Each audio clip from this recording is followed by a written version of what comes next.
ద్రోణి ప్రభావంతో కురుస్తున్న అకాల వర్షాలు రాయలసీమ రైతులకు నష్టం చేశాయి.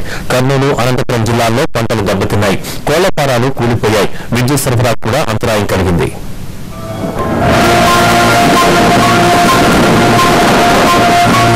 అనంతపురం జిల్లాలో భారీ వర్షాలు కురుస్తున్నాయి. అనంతపురం, గుత్తి, యాడికి నియోజకవర్గాల పరిధిలో ఈదురుగాలులతో వర్షం పడింది. చాలా చోట్ల వడగళ్ల వాన కురిసింది.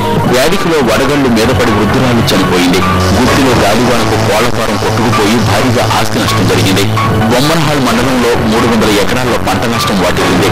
ఈదురుగాలులకు కరెంటు స్తంభాలు కూలిపోవడంతో జిల్లాలోని చాలా ప్రాంతాల్లో కరెంటు సరఫరా నిలిచిపోయింది. ఇక కర్నూలు జిల్లాలో వరి, మిరప, మామిడి, అరటి రైతులు నష్టపోయారు. బనగానపల్లె, కోవెలకుంట్ల మండలాల్లో 60% పంటలు దెబ్బతిన్నాయి.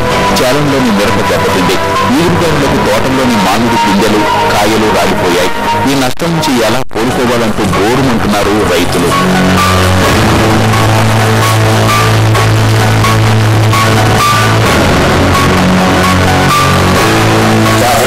వర్షం వచ్చి చాలా రాజధాని చల్ల పిల్లలు దయచేసి మీ అధికారులు ఎమ్మెల్యే లేదు సాయం చేయాలి.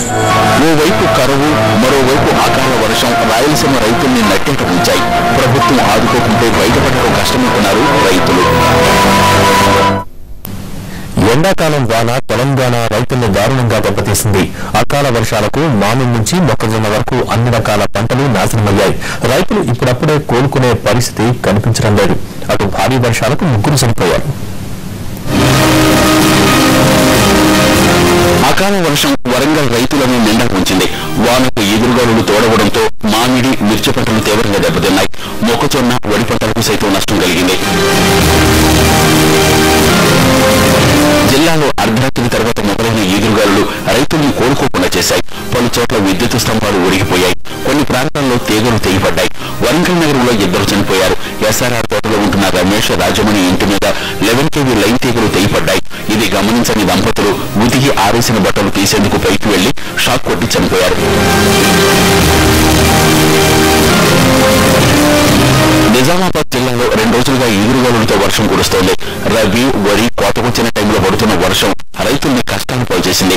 వరితో పాటు మామిడి, జొన్న వంటి వాణిజ్య పంటలు కూడా దెబ్బతిన్నాయి. ఈదురుగాలులకు చెట్లు, విద్యుత్ స్తంభాలు విరిగిపడ్డాయి. విద్యుత్ సరఫరాకు అంతరాయం కలిగింది. దాదాపు 250 ఎకరాల్లో మామిడి పంట ఎందుకు పనికిరాకుండా పోయింది. నల్గొండ జిల్లాలో రాత్రి నుండి కురుస్తున్న వర్షానికి మార్కెట్ యార్డుల్లో ఎండబెట్టిన ధాన్యం తడిసిపోయింది. దీంతో పాటు ఐకేపీ సెంటర్లలో కల్లాల్లో ఎండబెట్టిన ధాన్యం కూడా పనికిరాకుండా పోయింది. త్రిపురారం మండలం మాటూరులో ఓ ఇంటిపై పిడుగుపడి ఇల్లు కాలిపోయింది. జిల్లా వ్యాప్తంగా సగటున 8.5 మిల్లీమీటర్ల వర్షపాతం కురిసింది. రామన్నపేట, నార్కట్పల్లిలో 3, చందంపేట, చిట్యాల, కట్టంగూరు మండలాల్లో 2 సెంటీమీటర్ల వర్షం పడింది. కరీంనగర్ జిల్లాలో మామిడి, మొక్కజొన్న, పసుపు, నువ్వులతో పాటు ఇతర ఉద్యానవన పంటలకు నష్టం జరిగింది. మార్కెట్ యార్డుల్లో అమ్మకం కోసం తీసుకొచ్చిన పంట తడిసిపోయింది. గతంతో పోలిస్తే ఈసారి రబీ ధాన్యం తక్కువ విస్తీర్ణంలో సాగవుతోంది. ఇప్పుడు అది కూడా నేలపాలైంది.